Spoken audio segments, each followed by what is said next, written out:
We've had statements from both companies released this morning. Look, I think if this is a takeover in the manner of an acquisition and an asset strip of Britain's second largest pharmaceutical company, the 9th largest pharmaceutical company in the world, then that would be a bad thing. But how can you know if this that? was a well, that's why we need to see the information. That's why we've set out the key tests. Because let me just say a few things about this.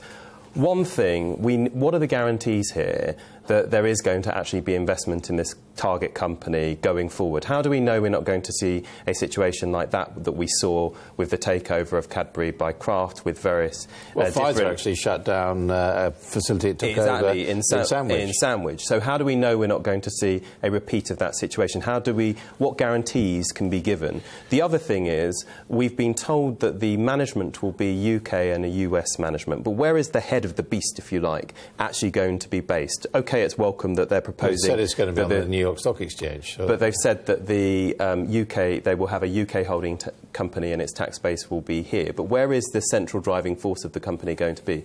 I'm not totally clear on that. And the primary concern for us, and there is a national interest in this, I mean, AstraZeneca alone accounts for almost 3% of our exports. What is this going to do to actually develop and grow the pharmaceuticals industry, which produces essentially the kinds of jobs we want to see more of? High-paid, highly skilled jobs that will help us build out the number of middle-income jobs, build out the middle class in the UK. I mean, it sounds as if you're saying that, in principle, a big British company like AstraZeneca, descendant of ICI... Yes. Should stay British. There's actually something wrong with it becoming American at all. I don't have an issue with foreign takeovers, but it is a question... The French do. The French have an issue with foreign takeovers. Well, I don't know. I mean, because look at Jaguar Land Rover or Nissan, for example. Jaguar Land Rover owned by the Tata Group. Obviously, Nissan's come into Sunderland, and that's been great for the British automotive sector. The question is, will this foreign takeover, if indeed it does actually take place, they have a deadline up to the 26th of May to put in the firm offer for AstraZeneca, Pfizer.